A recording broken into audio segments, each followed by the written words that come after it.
Canton Fair, I'm coming. This year's Canton Fair is as crowded as ever.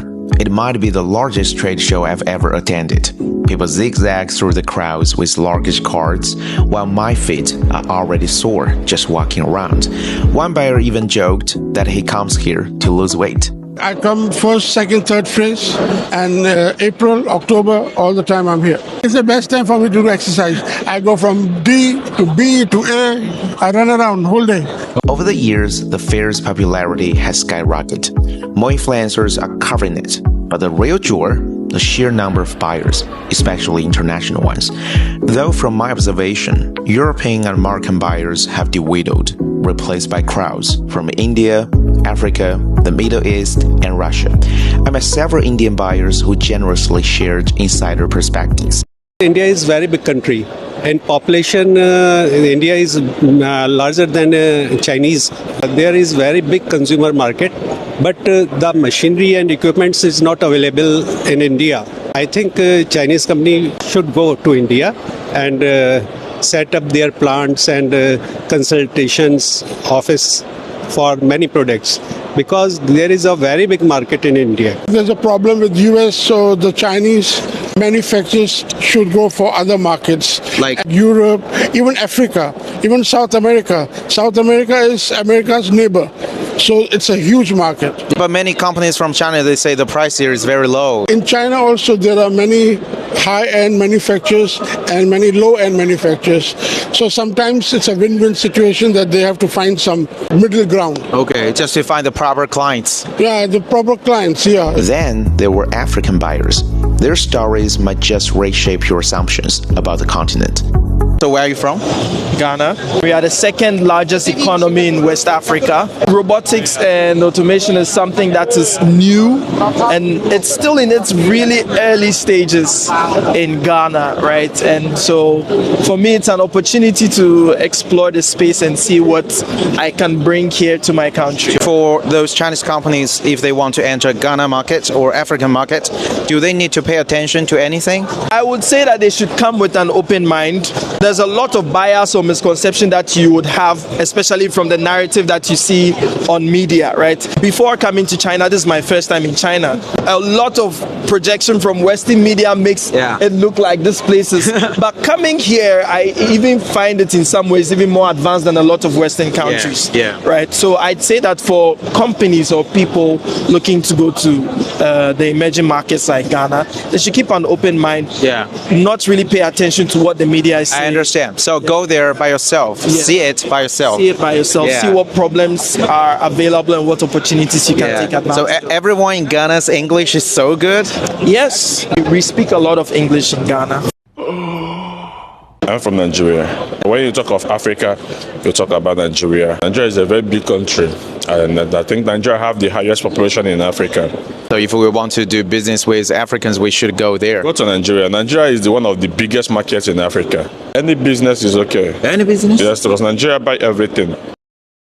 A highlight this year, the new service robotics sections, especially Unitree robotics near the entrance. Their agile robots dazzled, but when I asked buyers for reactions, their answers surprised me. It's a bit scary. Now it can flip. What else can it do, you know? This German entrepreneur in e-commerce had sharp trade insights. So what do you do? Selling on Amazon primarily in Germany and in Europe. How's the e-commerce industry in Germany? Amazon is really strong. I mean, it's the primary online marketplace in Germany. There's a very big potential in Germany to develop the e-commerce industry. Yeah, of course. Yeah, it's still growing. In Germany, there are quite a lot of smaller companies, local companies that sell on Amazon as a private label. And yes, we tend to place smaller orders. We love working with Chinese suppliers because it's easy. It's easy to find suppliers and to communicate and to place orders. And obviously you need to find a supplier that can work with smaller MOQs. US tariffs were a hot topic. You'd overhear debates everywhere. A massage device maker from Xiamen shared their struggles, mirroring many Chinese exporters. How's your business this year? Not too good because for the US market, it's turning down a little bit. Is the US market very important to you? About 20% for the all the company turnover. So how about those orders? Some orders already cancelled, and some goods are already produced that the client asked us to delay the shipping. So you must suffer a lot of loss. Yes, it's really disaster. I see attributes now. Actually, it's very, very popular. So those buyers are many from where?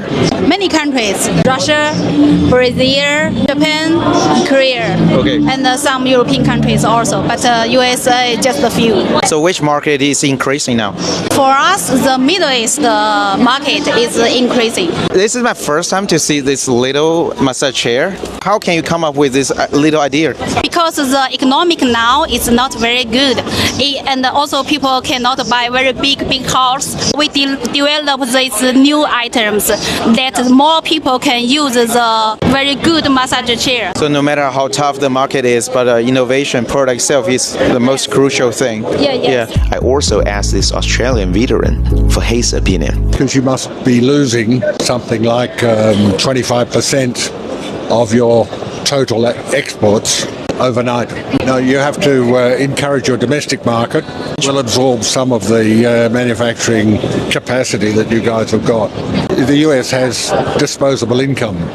Some parts of Europe have disposable income. South America's coming on, but Africa's still a long way behind. And of course, you'll be exporting more stuff to Australia.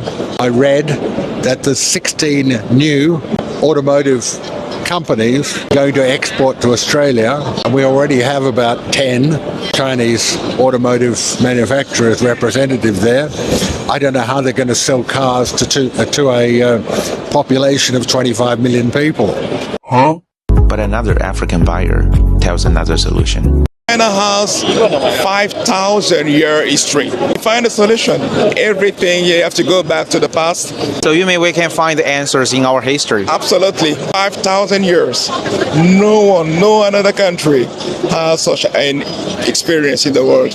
For MacroView, I interviewed a global payments executive. His perspective was eye-opening. From your numbers or from your experience or technologies, where is the next popular market? Like Latin American, like Middle East, like Southeast Asia, they all do have very good potential. Not only to move the supply chain there, but also the market itself.